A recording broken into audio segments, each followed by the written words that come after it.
ಬಂದಿರೋದು 5 ಬಾರಿ ಬಂದಿವೆ. ನಿಮ್ಮ ತಂದೆಗೆ ನೀವು ಹೇಳೇ ಇಲ್ಲ ನಗರ ಅದು ಹೇಳ್ತೀವಿ. ಇದೇ ಪಾಯಿಂಟ್ ನೀವು ಹೇಳ್ತಿರೋದು. ಇನ್ನೇನು ಹೇಳ್ತಿದ್ದಾರೆ, ನಿಮ್ಮ ತಂದೆಗೆ ಹೇಳೇ ಇಲ್ಲ, ನೀವು ಹೇಳೇ ಇಲ್ಲ, ಅವ್ರ ಗಮನಕ್ಕೆ ತಂದೇ ಇಲ್ಲ. ನೀವು ಯಾತಕ್ಕೆ ಬೇಕು ಸರ್? ಈಗ ನಾವು ಅವ್ರ ಮಾತನ್ನ ನಂಬ್ತೀವಿ. ನಾವು ಅವರು ಮೀಟಿಂಗ್ ಕರೆದಾಗ ನಮ್ಮ ಮಾತಿಗೆ ಒಪ್ಕೊಂಡಿರ್ತಾರೆ. ಅದು ಹೇಳಿದ ತಕ್ಷಣ ಒಪ್ಕೊಂಡ. ಅದಕ್ಕೂ ಇಷ್ಟೆಲ್ಲ ಚರ್ಚೆ ಆಯ್ತು, ವಾದ ವಿವಾದ ಆಯ್ತು, ಕೊನೆಗೆ ಒಪ್ಕೊಂಡ್ಮೇಲೆ ನಮ್ಮ ಮಾತಿಗೆ ಗೌರವ ಕೊಡ್ತಾರೆ ಅಂತ ನಾವು ನಂಬಿರ್ತೀವಿ. ಬಟ್ ಅವ್ರ ಯಾವ ರೀತಿ ಕ್ರಮ ಈಗಲೂ ಬರ್ತಿಲ್ಲ ಸ್ವಾಮಿ, ಹೇಳ್ತೀನಿ. ಈಗಲೂ ಬರ್ತಿಲ್ಲ. ಈ ಎಲೆಕ್ಷನ್ ಬರ್ದ್ರೆ ನೀವು ಹತ್ರಕ್ಕೆ ಬರ್ತಿಲ್ಲ ಅನ್ನೋ ಗ್ಯಾರಂಟಿ. ಇದು 100 ಸತ್ಯ. 3 ಬಾರಿ ಯಾಕೆ ಇದೊಂದು ಎಲೆಕ್ಷನ್ ಬರ್ದಾರ ನೀವು ಹತ್ರಕ್ಕೆ ಬರ್ತಿಲ್ಲ? ಯಾಕಂದ್ರೆ ಈಗ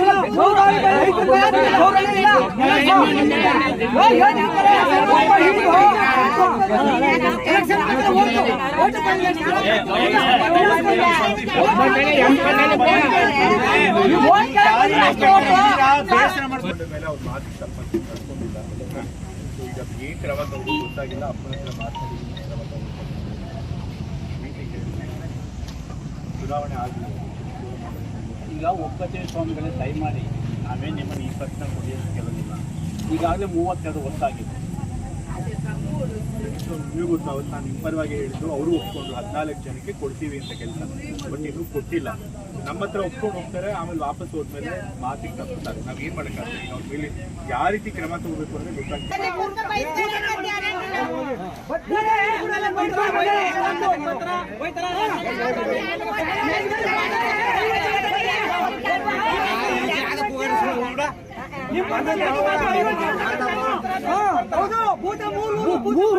ಭೂತ ಮನುಷ್ಯರ ನೀವು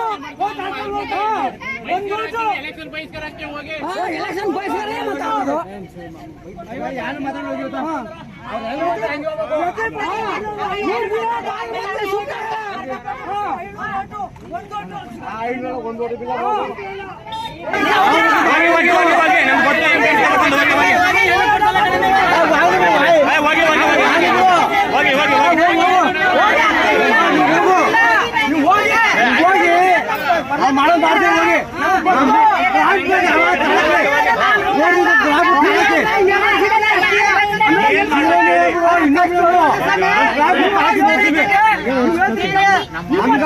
ಮಾಡೋದು ಮಾಡ್ತೀವಿ.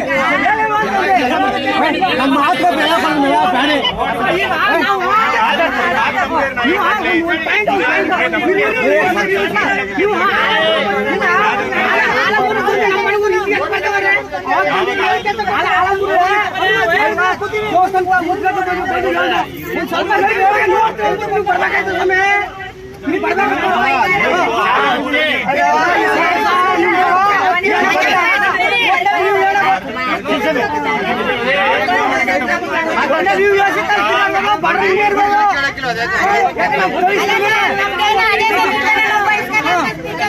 ನಾವು ಮಾತ್ರ